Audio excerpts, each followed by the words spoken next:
Break के बाद एक बार फिर बहुत स्वागत है आपका। खबरों में आगे बढ़ते हैं। केंद्रीय वित्त मंत्री निर्मला सीतारमण ने अंतरिम बजट पेश कर दिया है। इस बजट से देश भर के अलग अलग सेक्टर से जुड़े हुए लोगों को काफी उम्मीदें थीं। इस बजट से छत्तीसगढ़ के लोगों को भी काफी उम्मीदें थीं। छत्तीसगढ़ का व्यापारी वर्ग इस बजट को कैसे देखता है? स्वराज एक्सप्रेस संवाददाता दिलीप साहू ने छत्तीसगढ़ के व्यापारियों से खास बातचीत की। केंद्रीय वित्त मंत्री निर्मला सीतारमण ने आज अंतरिम बजट पेश किया है और इस बजट में क्या खास बातें हैं, क्या क्या चीजें हैं, विभिन्न सेक्टर के जो एक्सपर्ट हमारे साथ चेंबर ऑफ कॉमर्स के अध्यक्ष अमर पारवानी जी हैं। सबसे पहले इन्हीं से समझ लेते हैं कि बजट में क्या खास रहा आपकी नजर में।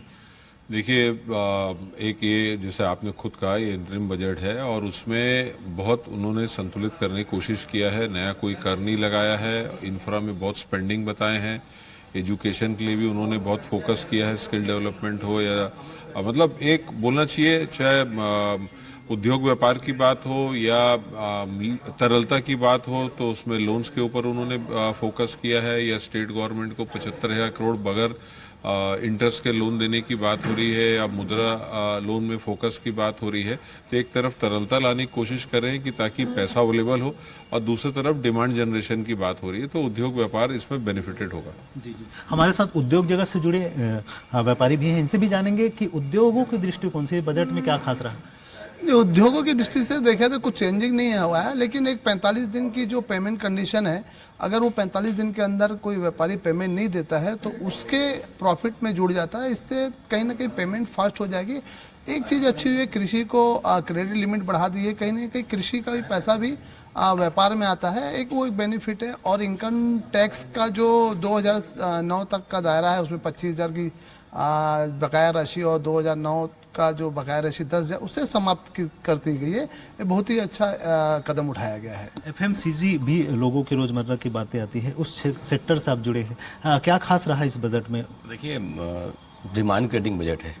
इंफ्रास्ट्रक्चर है 11% जो बढ़ा है, या जो स्टेट को लोन दे रहे हैं 75,000 करोड़, तो यहाँ कहीं ना कहीं डेवलपमेंट होगा तो नीचे पैसा जाएगा तो वहाँ से रोजमर्रा की चीज़ों पे लोग आएंगे। तो मतलब इनडायरेक्ट बेनिफिट है, डायरेक्ट बेनिफिट नहीं है। और अंतरिम बजट है तो इससे ज़्यादा हम अपेक्षा भी नहीं कर सकते, पर उम्मीद करते हैं कि वो जुलाई में जो बजट पेश होगा उसमें सरकार व्यापारियों के लिए और सभी के लिए ध्यान देगी। जुलाई में जो बजट आएगा उसमें ज़्यादा उम्मीद है। हमारे साथ एक्सपर्ट CA के रूप में भी है। ये आप लोगों की नज़र में जो बजट आई है, क्या खास रहा और क्या उम्मीद थी आप लोगों को? जैसा कि हम सब जानते हैं कि अंतरिम बजट है और अंतरिम बजट में नॉर्मली कोई भी डायरेक्ट टैक्स और इनडायरेक्ट टैक्स में बहुत ज़्यादा परिवर्तन होते नहीं है, तो इनकी संभावना भी कम थी। और उसी प्रकार का बजट है कि इसमें कोई भी परिवर्तन नहीं किया गया है। लेकिन जब जुलाई में ये पूर्ण बजट आएगा तो उसमें हमें आशा है कि जो रेट कट्स है, स्लैब में कमी आएगी, ये सब चीज़ें होगी आगे, तो भविष्य के लिए आशान्वित है हम इसमें। फिर भी 44AD में चेंजेस लाए गए हैं। जो 2 करोड़ तक के ऑडिट कराने की जरूरत नहीं थी, अब उसको 3 करोड़ किया गया है। सेम वैसी प्रोफेशनल के केस में 50 लाख तक के ऑडिट कराने की जरूरत नहीं थी, जिसको 75 लाख किया गया है।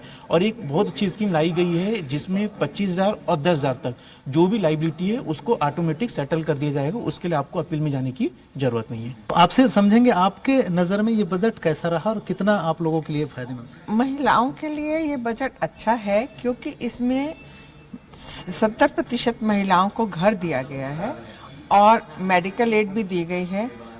7 लाख की लिमिट से अगर 10 लाख की जाती है तो महिलाएं बहुत खुश होंगी, क्योंकि बजट के हिसाब से महंगाई बढ़ती जा रही है और महंगाई से गृहिणी के लिए घर चलाना मुश्किल होता है।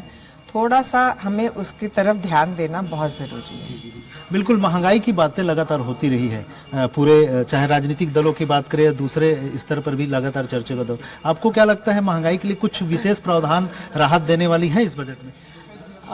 देखिए, राहत देने वाली तो है। अभी तो ये इंटरिम बजट है तो खुलकर सामने नहीं आया है, लेकिन मुझे ऐसा लगता है कि महिलाएं इतनी अच्छी वित्त मंत्री अपने परिवार के लिए, घर के लिए होती हैं, तो वैसे ही वो देश के लिए भी हो सकती हैं यदि महिलाओं को इतनी सुविधाएं दी जाएं। छोटी छोटी चीज़ें हैं जो महंगाई के तौर पे हम लोग बात करते हैं, तो इसमें जो हमारे लिए 7 लाख तक का जो मेन मैं कहना चाहूँगी उस बात को स्पेशली कि 7 लाख तक का हम लोगों को टैक्स टैक्स फ्री किया गया है सभी के लिए, इन जनरल टैक्स फ्री हुआ है वो। हम चाहते हैं कि वो 10 लाख तक हो जाए महिलाओं के लिए, तो महिलाएं निश्चित रूप से अपने घर के वित्त को बहुत आसानी से संभाल सकती हैं। और जो गांव की महिलाएं होती हैं उनके लिए छोटी छोटी योजनाएं बनाई गई हैं, वो योजनाएं कार्यान्वित होनी चाहिए, फॉलो अप करना चाहिए, क्योंकि ऐसा कई बार होता है कि योजनाएं तो बन जाती हैं लेकिन उसका पूरा लाभ महिलाओं को ढंग से नहीं मिल पाता है, क्योंकि बीच के जो लोग होते हैं बहुत सारी ऐसी चीजें होती हैं जो महिलाओं तक पूर्ण रूप से पहुंच नहीं पाती। तो उस पे मेन रूप से यदि ध्यान देंगे तो गांव की भी महिलाओं की अर्थव्यवस्था निश्चित रूप से सुधरेगी। उस लिहाज से देखा जाए तो इस बजट में कुछ प्रावधान किए गए हैं या कुछ उम्मीद थी आपको? हाँ, उम्मीद तो थी। जैसे जो निम्न वर्ग की रहती है उनका एक सपना होता है ना, हर किसी का एक सपना होता है घर। मैं बार बार इसी चीज को कह रही हूँ, तो हर महिला चाहती है कि मेरा अपना घर हो। उसको इस बजट में रखा गया है कि जो दीदी योजना लागू की गई है और सभी को उनके अकाउंट में पैसा आएगा, तो उसको देखते हुए जो निम्न वर्ग है उसके लिए तो बहुत अच्छा ध्यान रखा गया। और ये तो अंतरिम बजट था, आगामी बजट में जरूर इसको और बढ़ावा दे करके इसका हमें लाभ निम्न स्तर की महिलाओं को जरूर दिया जाएगा, ये आशा करते हैं हम लोग। बिल्कुल, इसी कड़ी में हम किसानों को लेकर एक चर्चा करेंगे। किसान एक बड़ा मुद्दा रहा है, राजनीति में केंद्र के बिंदु भी रहा है, और हमारे साथ कृषि सेक्टर के बिजनेस से जुड़े हुए राजेंद्र जग्गी जी हैं। आपके नजर में जानना चाहेंगे कि किसानों के दृष्टिकोण से या उस सेक्टर के दृष्टिकोण से इस बजट में क्या कुछ खास प्रावधान रहा? देखिए, किसानों के लिए जो आज घोषणा की गई है कि एमएसटी के मोटे धान पे रेट बढ़ाया जाएगा, निश्चय ही एक अच्छा ये कदम रहेगा। और साथ ही उन्होंने कहा है कि हम किसानों को अपना और अधिक लोन की नीति बढ़ाएंगे, तो ये उसका प्रयास किया जाएगा। अगर ये प्रयास करते हैं तो किसानों को थोड़ा काम करने में और अपना आर्थिक लिक्विडिटी मिलने से उनमें अपना आगे बढ़ने की थोड़ी शक्ति प्रदान होगी। जी बिल्कुल, तो ये तमाम जो एक्सपर्ट हैं, महिलाएं हैं, व्यापार से जुड़े हुए लोग हैं, सबसे हमने चर्चा किया जाना। और खास करके क्योंकि ये अंतरिम बजट था, सभी का एक ही राय है, कहना है कि अंतरिम बजट में विशेष कुछ करने के लिए नहीं रहता इनके पास, वित्त मंत्री के पास। लेकिन जब जुलाई में मुख्य बजट आएगा तो उसमें बेहतर होगा, और जो राहत ये चाहते हैं वो राहत की उम्मीद जुलाई में जो मुख्य बजट आएगा उसमें होने की उम्मीद जता रहे हैं। अब देखना होगा कि जुलाई में जब मुख्य बजट आएगी तो क्या ये वो बजट इनकी उम्मीदों पर कितना खरा उतरेंगे। कैमरा पर्सन गणेश के साथ स्वराज एक्सप्रेस के लिए रायपुर से दिलीप साहू।